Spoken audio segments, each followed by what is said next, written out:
মোদির কপালে শনি, সংসদ ভবন ঘেরাও ককরোচ জনতা পার্টির। এই লোকটার কপালে দুঃখ আছে। কেন দুঃখ আছে জানেন তো? উনি বিক্সে যোগ দেওয়ার পর তার কপালে কিন্তু এই শনিটা উঠছে। আর এই শনিটা যে উঠবে এটা কিন্তু মোটামুটি সবাই জানে। কারণ তাদের যে অর্থনীতির অবস্থা বাংলাদেশের চাইতেও কিন্তু খারাপ। তারা আসলে মিডিয়াতে এগুলো মূলত প্রকাশ করে না। তারা আমাদের নিয়েই সবসময় পড়ে থাকে।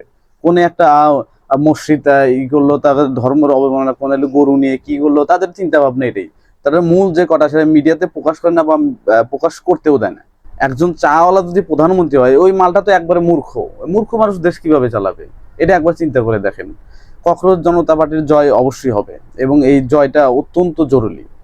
এই মালটাকে না নামালে ভারত শান্ত হবে না এবং ভারতের মুসলিমদের উপর যে অত্যাচার, এই অত্যাচারটা মোটেও বন্ধ হবে না।